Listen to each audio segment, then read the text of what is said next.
it's Isabel, A Curious Tale. Welcome back to my channel. Today I want to do a video about restoring this vintage dress that I'm wearing. My aim is just to give you some confidence that if you don't have professional skills, you don't have a sewing machine, you can still take vintage treasures you find and restore them so that they can be loved for many years to come and so that they can be preserved. So I'm not a professional clothing restorer or clothing historian. I'm someone that loves vintage, especially from all different countries around the world, and who really wants to save all the beautiful hard work that people have done over generations. So I was in a charity shop and I recently found this dress, and it said on the label that it appeared to be a Palestinian robe, and I'm not an expert on that region, so I was very interested and I thought it was such a beautiful dress, but it had quite a lot of damage in the way that if you would wear it, it would probably just disintegrate, or just the damage would get worse and worse.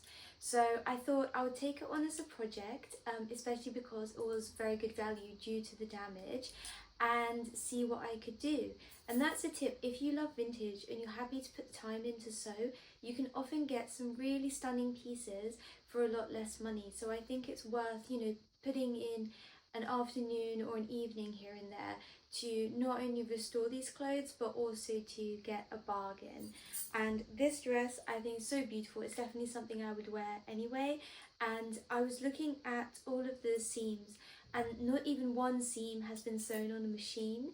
So I just did a little bit of digging into what this dress might be, and there's actually a V&A exhibition in Dundee on Palestinian textiles, and I believe there's also one in London. And so we're going to go there today and see what we can find out. But from what I've seen, from what I've looked online, this looks quite similar to what can be found in the north of Palestine, in the northern regions.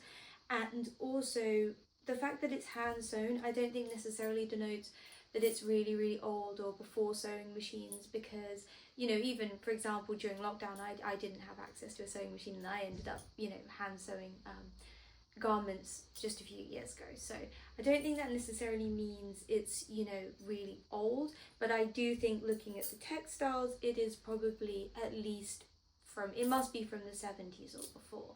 So yeah, I was really keen to mend this, and I'll share with you today just some really simple, easy hand sewing techniques that I used when I was recently on the Isle of Mull, and I took this with me as my project to do in the evenings. So some of the footage might be a little bit dark and gloomy, but I hope that will just give a good autumnal atmosphere. So please join me as I restore this dress to the best of my ability so that I can wear it, enjoy it, and learn more about textiles from around the world. And then join me as I go to Dundee and learn more about Palestinian textiles at the V&A exhibition. So yeah, I hope you enjoy. Here we are on the Isle of Mull. We were staying on a farm that my grandpa actually worked on a long time ago, and this is the thobe. Thobes are a type of robe or dress found in countries such as Palestine, and this is some of the damage that the thobe had when I bought it. So even though it looks really beautiful, and you can tell that the embroidery is so intricate, it's got quite a lot of holes. So what I wanted to do while I was staying on Mull was fix the holes in a way that was relaxing, maintain the integrity of the garment, and would enable me to wear the garment without hurting it, because I think it's something that's very important to preserve. I think that if we use garments from other cultures as a starting point from which to learn about these cultures, get excited about them, and show them our respect, I personally think that that can be a very positive thing, although I respect that this is something that there's a lot of opinions about. First, I started off with this tiny hole just to get things going.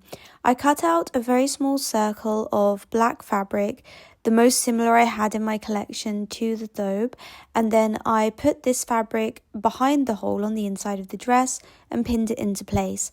I then just roughly sewed around the hole in order to keep it in place, just a simple running stitch, and then I added more stitches over the top to make sure that any fraying would be held down and it would be as flat as possible. As you can see, it's pretty rustic, but I felt that it went quite well with the rest of the dress, which is also very obviously hand sewn. Then we have more of this absolutely stunning embroidery, some of which has definitely been bleached by the sun. And this is what the patch looked like from the other side. This is another small hole that I just darned. So this is my rudimentary approach to darning, where you just sew threads in one direction and then in the other direction you weave your needle in and out like you're weaving directly onto the garment. So just a simple darn to shut the hole and just keep it flat and all in place. And then I went over this part of the fabric that was very worn as well in order just to reinforce it. Then I decided to tackle the largest hole on one of the sleeves. I cut out a large piece of the same black fabric, placed it behind and pinned it in place, trying to get it to lay as flat as possible. Here's an interlude of a double rainbow because the Western Isles are full of so many rainbows. I think our grand total for one day was 10. Now the fabric is pinned in place, lying nice and flat, and we got the fire going again after getting a little bit wet on a wonderful stroll through the hillsides and in the sea. So it was a little bit of a challenge just to get it to lay flat, so I just played around with it and then took a brief detour to sew another hole shut while I was thinking what to do. I also reinforced this part of the cuff because I noticed it had quite a lot of wear on it. And then there was a slight rip inside of that sleeve as well that I saw too. Just showing you a little bit more of the beautiful landscape of Mull, which was so green and very wet, but in a way that was just brimming with water and lots of beautiful wildlife. So this is our breakfast. We're going to Dundee. And Dundee is actually twinned with the Palestinian city of Nablus, which I didn't know and I found out in the exhibition, which is very interesting. After renovating the dress, I was really happy to wear it to this exhibition so that I could show my appreciation for the beautiful embroidery art of Tatreez. And Tatreez, as the exhibition shows, is a handcrafted embroidery art that can be found across Palestine, and different areas have their own traditional styles or colour palettes used. So it was really amazing to see all of these different types all in one place. I absolutely loved the jewellery because I'm quite a jewellery fiend myself, and it was stunning to see similarities with all different cultures, but also elements of design that were very unique to the region. This specific piece with the very colourful embroidery was a highlight for me, and seeing videos of how the embroidery was done is very interesting. Then in this room they had some more modern designs, which is really interesting as well to see how contemporary designers have taken this tradition and really made it their own. We also explored a bit of the rest of the V&A in Dundee, and I found this hat. Thank you for following me along on a journey of textile restoring and learning about textiles from another culture.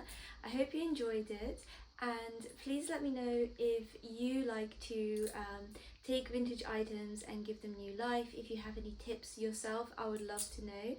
And yeah, have you found any gems in your recent charity shop, or in America is it thrift shop? No, I think they also have charity shops there. Hunting, yeah, or any secondhand finds. I would love to hear, because for me there's nothing more exciting in terms of fashion than finding an unexpected treasure in a charity shop. So hope you enjoy whatever sewing project you're working on at the moment, and please do subscribe to my channel if you'd like to see more upcycling and sewing content. I like to post videos about that along with other things I'm interested in. So I hope you're having a good day or evening, and hope to see you again. Bye!